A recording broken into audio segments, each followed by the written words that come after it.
Hi friends, எல்லாத்துக்கும் வணக்கம்.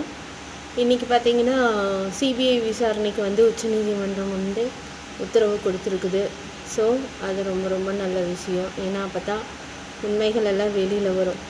இவங்க இந்த மாதிரி அவங்களோட மாநில அதிகாரிகளையே வச்சுக்கிட்டு, அந்த நீதிபதியை வச்சுக்கிட்டு அந்த மாதிரியெல்லாம் பண்ணால் எந்த உண்மையும் வெளியில் வர போகிறதில்ல. ஸோ உச்சநீதிமன்றம் ஆரம்பத்திலிருந்து இந்த வழக்கு அங்கே போனதுலேருந்தே அவங்க எல்லாமே யாருக்கும் தமிழக அரசுக்கெல்லாம் எந்த ஃபேவர் இல்லாமல் அங்கே என்ன நடந்ததோ அது சம்மந்தமான கொஸ்டின்ஸ் தான் எல்லாத்தையுமே முன் வச்சுருக்கிறாங்க. ஸோ நம்ம சிபிஐக்கு போகிறதுனால இப்போது நம்ம பார்க்கலாம் எப்படி இந்த கேஸ் ஃபர்தராக எடுத்து என்னென்ன கொண்டு போகிறாங்க. உண்மையாகவே அங்கே என்ன நடந்தது, ஏது நடந்தது, யார் அங்கே என்ன பண்ணுனா, நிஜமாக அந்த கூட்டத்துக்குள்ளே என்ன நடந்தது அப்படிங்கிறதையெல்லாம் அவங்க வெளிக்கொண்டு வருவாங்க அப்படிங்கிற நம்பிக்கை இருக்குது. ஸோ விஜய் அண்ணாவுக்கு அவர் மேலே இந்த மாதிரி போடப்பட்டிருக்கிற பழி, அவர் லேட்டாக வந்ததுனால தான் இந்த மாதிரி பிரச்சனையாச்சுன்னா, அவர் லேட்டாக வந்ததுனால இந்த பிரச்சனையும் இல்லை. உண்மையாகவே அந்த கூட்டத்துக்குள்ளே போய் அந்த மக்கள் அப்படி பண்ணினதுனால தான் அந்த பிரச்சனையாச்சு. விஜய் அண்ணா லேட்டாக வந்ததுனால எந்த பிரச்சனையுமே கிடையாது. அந்த கூட்டத்துக்குள்ளே தேவையில்லாத மர்ம நபர்கள்லாம் உள்ளே இல்லாமல் இருந்திருந்தா இதுக்கு 41 பேர் இறந்துருக்குறாங்க. இறக்கவே வேண்டியது இல்லையே. அவர் 7 மணிக்கு வந்த என்ன, 8 மணிக்கு வந்த என்ன, அந்த கூட்டம் அப்படியே தான் இருக்க போகுது. ஏன்னா மிகப்பெரிய மூத்த அரசியல்வாதிகளில் என்ன சொல்கிறாங்க அப்படின்னா, எம்ஜிஆர் காலத்திலேருந்தே அண்ணா காலத்திலேருந்தே பார்த்திங்கன்னா கிட்டத்தட்ட 24 மணி நேரம் 36 மணி நேரம் எல்லாமே லேட்டாக தான் போயிருக்கிறோம். இதில் அந்த மாதிரி விஜய் லேட்டாக வந்தார் அப்படின்னு சொல்கிறது அதை ஒரு முக்கியமான ரீசனாக, அதனால தான் இந்த பிரச்சனையாச்சு அப்படிங்கிறதையெல்லாம் அவங்க அதை கன்சிடர் பண்ணவே இல்லை. அதை அந்த மாதிரிலாம் சொல்லவே தேவையில்லை. இது என்னென்னா வேணும்னே விஜய் அண்ணா மேலே பழி சுமத்தணும். அதாவது எல்லா பழியையும் தூக்கி அவர் மேலே போட்டுடணும். That's it. அதுக்காகத்தான் அந்த மாதிரி சொன்னது. ஸோ அவர் லேட்டாக வந்ததுனால இந்த காரணம் இல்லை, உள்ளுக்குள்ளே அந்த மர்ம நபர்கள் இருந்ததுனால தான் அந்த விஷயமே நடந்தது, அந்த காரணமே நடந்தது இல்லையா? ஸோ இப்போ பார்க்கலாம் எப்படி என்ன பண்ணுறாங்க, சிபிஐ எப்படி வெளிக்கொண்டு வர்றாங்க அப்படிங்கிறதே பார்க்கலாம். இதுலேயே ஏதாவது தலையீடு பண்ணி எந்த உண்மையும் வெளியே வர்றதுக்கு இல்லாமல் இந்த மாதிரிலாம் பண்ணுவாங்களே என்னமோ சரியாக தெரியல. ஸோ விஜய் அண்ணா ரொம்ப அவங்களுக்கும் இது ஒரு மிகப்பெரிய சந்தோஷமான செய்தியாக இருக்கும். ஏன்னா கிட்டத்தட்ட 10 நாளைக்கு மேலே ஆகுது இவங்க மாநில அரசாங்கத்தையே பார்த்துக்கிட்டு அவங்க அவங்க ஃபேவரான ஆட்கள் பேசிக்கிட்டு இருந்தது இவ்வளவு நாள் கேட்டுக்கிட்டு இருந்தாங்க. இனி அந்த தலையீடு இருக்காது. ஸோ பார்க்கலாம் எப்படி இந்த உண்மை எல்லாத்தையுமே வெளிக்கொண்டு வராங்க. விஜய் அண்ணாவோட அடுத்த அரசியல் மூவ் எப்படி இருக்க போகுது, அவர் கூட்டணிக்கு போக போகிறாரா இல்லை கூட்டணி இல்லாமையே தனித்து நிற்க போகிறாரா? ஏன்னா அவர் முதலமைச்சர் கேண்டிடேட்டுக்கு தான் வந்திருக்கிறாரு, மக்களுக்கு நல்லது செய்யணும் அப்படிங்கிறக்காக தான் அவர் வந்திருக்கிறாரு. ஆனால் தற்போதைய சூழ்நிலை அவருக்கு தனியாக இருக்கிறதுக்கு எதிரானதாக இருக்குது. ஏன்னா தனியாக இருந்தால் ஏதாவது பண்ணிடுவாங்களோ அப்படிங்கிற மாதிரியெல்லாம் நிறையா ரூமர்ஸ், அது இல்லாமல் நமக்கே தோணுது அவர் ஏன் தனியாக இருக்கணும், தனியாக இருந்தால் அவரை ஏதாவதுன்னா என்ன செய்கிறது அப்படின்ட்டு. ஸோ கூட்டணிக்கு போகலாம் அப்படின்ட்டு ஒரு பக்கம் என்ன இருந்தாலும் கூட்டணிக்கு போனால் விஜய் அண்ணாவோட அந்த இதெல்லாம் பழிக்குமா, மக்களை காப்பாற்றுறது 100% அவர் மக்களை காப்பாற்றணும் அப்படின்னு நினைக்கிறாரு. அந்த எண்ணம் பழிக்குமா, அதுக்கு மற்ற கூட்டணி கட்சிகள் எல்லாம் விடுவாங்களா என்னன்னே சரியாக தெரியல. ஏன்னா விஜய் அண்ணாவுக்கு தெரிஞ்ச அரசியல் மக்களை காப்பாற்றுறது, வேறையெல்லாம் எதுவும் இல்லை. இப்போ நடந்த மாதிரிலாம் கொள்ளை அந்த மாதிரி எல்லாம் விஜய் அண்ணாவோட அரசியல் கிடையாது. விஜய் அண்ணாவோட அரசியல் எப்படிப்பட்ட அரசியல்னால் மக்கள் நல்லா இருக்கணும், மக்களை காப்பாற்றணும். ஏன்னா இப்போ பார்த்திங்கன்னா நிறையா டாஸ்மாக் கடை, அதுக்கப்புறம் போதைப் பொருள், கஞ்சா, அதாவது சின்ன பசங்க இளையவங்க இவங்க தான் எதிர்காலமே. ஒரு நாட்டோட எதிர்காலம் அவங்க தான், குடும்பத்தோட எதிர்காலமும் அவங்க தான். ஆனால் பார்த்திங்கன்னா அவங்களையெல்லாம் அந்த வழியில் தவறான வழியில் விட்டு அவங்கள அப்படியே அழிக்க பார்க்குறாங்க. அவங்க தானே குடும்பத்தை காப்பாற்றுறவங்க. அப்போ அவங்கள அந்த மாதிரி தவறான பாதையில் விட்டால் அவங்க எப்படி அந்த குடும்பத்தை காப்பாற்றுவாங்க? நாடு நாளைக்கு எப்படி இருக்கும்? நல்லா இருக்குமா? நீங்களே யோசிச்சு பாருங்கள். எந்த வேலை வெட்டிக்கு எதுக்கும் போகாமல், நல்லா படிக்காமல், ஸ்கூலுக்கு போகாமல், காலேஜுக்கு போகாமல், எந்த வேலைக்கும் போகாமல், சும்மா இந்த டாஸ்மாக் கடையுமோ, அதுக்கப்புறம் இந்த போதைப் பொருள் இதை மட்டுமே அவங்க வந்து பார்த்துக்கிட்டு இருந்தால் அவங்க லைஃப் எப்படி உருப்படும்? அவங்க எப்படி குடும்பத்துக்கு பாதுகாவலாக இருப்பாங்க? நாளைக்கு அவங்களுக்கு ஒரு திருமணமே இப்போ செஞ்சு வச்சாலும் அவங்க எப்படி அவங்க குடும்பத்தை காப்பாற்றுவாங்க? அவங்க இந்த தவறான பாதையில் போயிடுவாங்க. அப்போ அந்த குடும்பம் அழிஞ்சு போகிறதா, இல்லை நடுத்தருவுக்கு வர்றதா? இதெல்லாம் தமிழக அரசு வந்து இதை வந்து அழிக்கணும் அப்படின்னு சொல்லிட்டு பார்க்குதான்னு பார்த்தா ஒன்றுமே இல்லையே. இருக்கு அது அதிகமாகிக்கிட்டே தான் போயிட்டுருக்குது.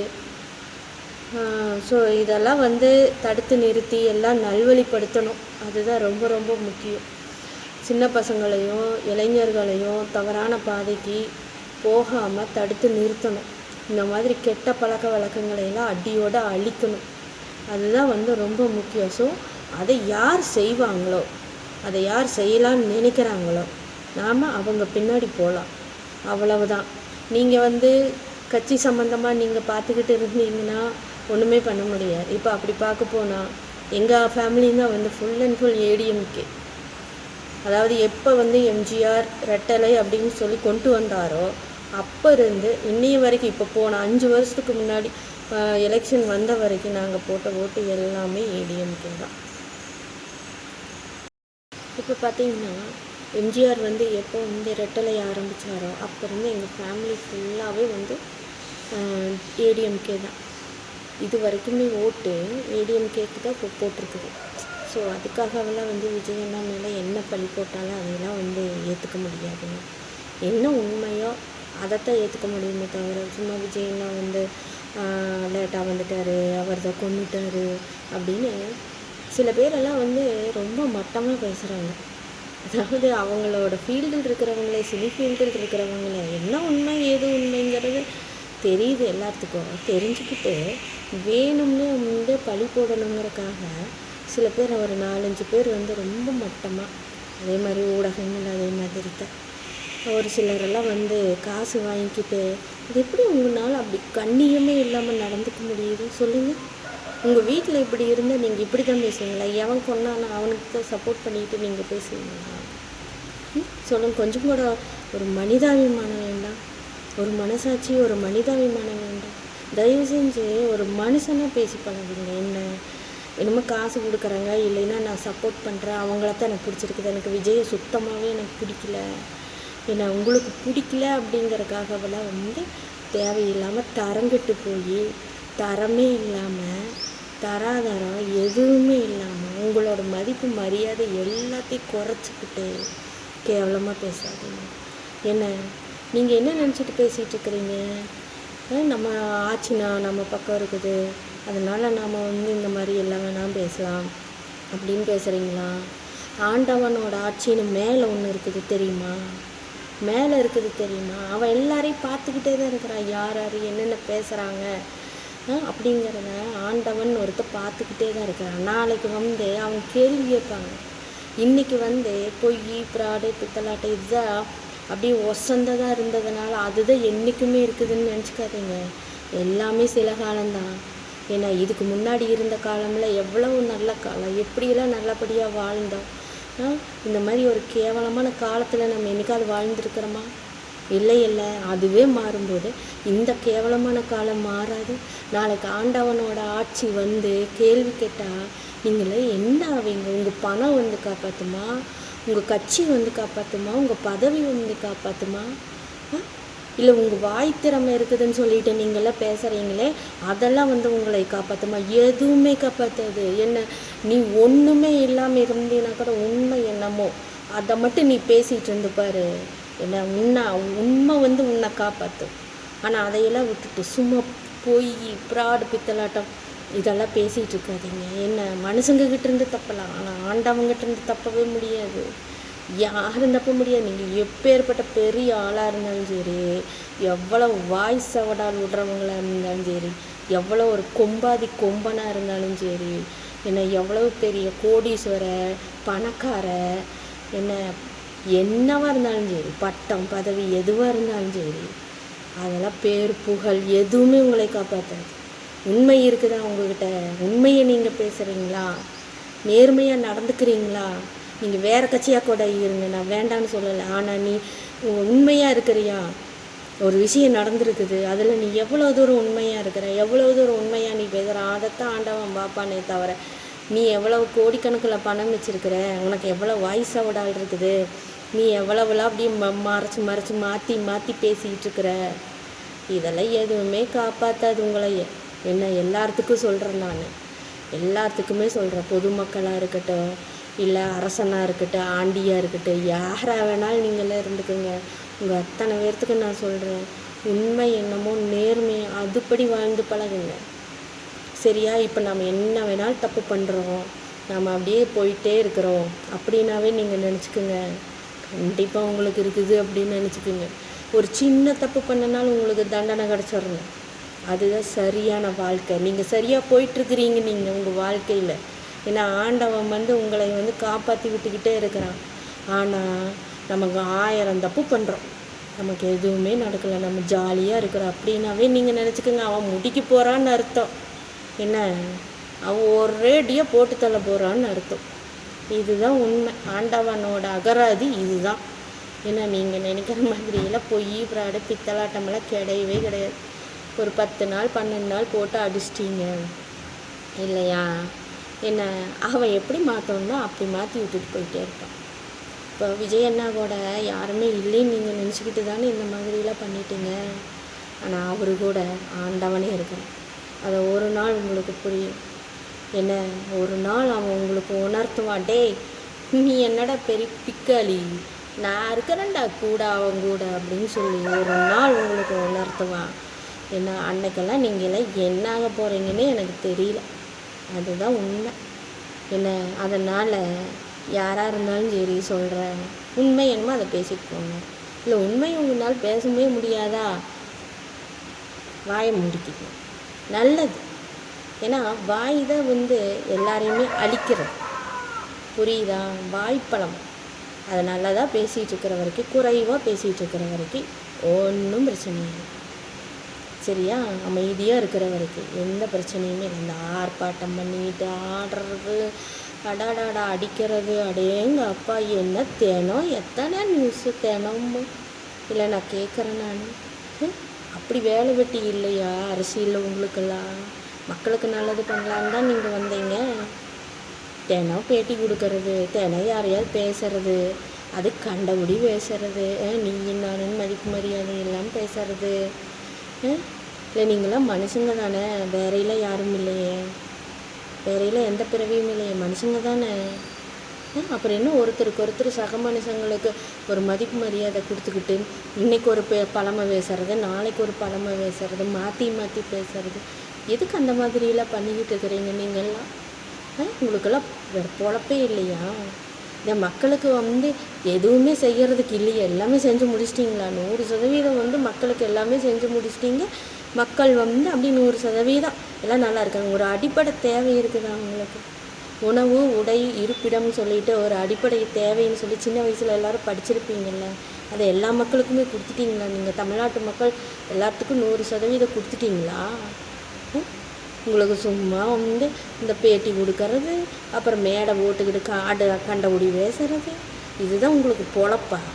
இல்லை கேட்குறேன் நான், ஏதோ உங்கள் பொழப்பான்னு கேட்குறேன். இதுக்கு தான் நீங்களாம் அரசியலுக்கு வந்தீங்களா?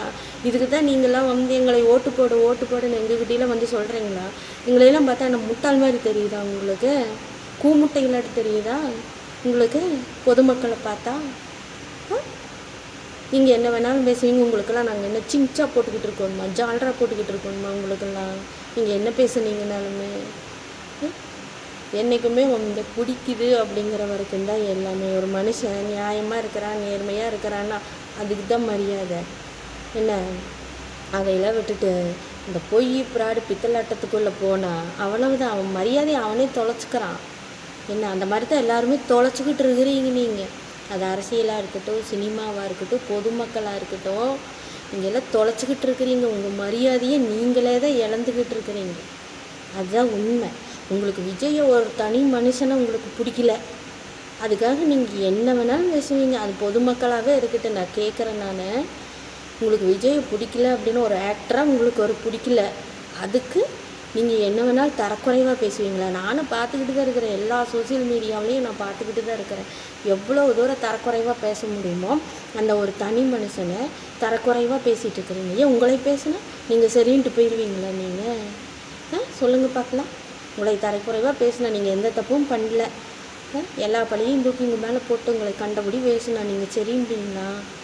என்ன நினச்சிட்ருக்குறீங்க பொதுமக்கள் எல்லாம்? உங்களுக்கெல்லாம் கொஞ்சமாவது ஒரு சுய பொறுப்புங்கிறது வேண்டாம், அறிவுங்கிறது வேண்டாம். உனக்கு பிடிக்காமையே இருக்கட்டே, என்ன உனக்கு விஜயை பிடிக்கவே வேண்டாம், ஒரு நடிகனா கூட உனக்கு பிடிக்க வேண்டாம், பரவாயில்ல. ஏன்னா எல்லாத்துக்கும் எல்லாரையுமே பிடிக்காது, பரவாயில்ல. அதுக்காக உனக்கு பிடிக்கலைங்கிறக்காக நீ என்ன வேணாலும் பேசுவியா? சொல்லு, கேட்குறேன்.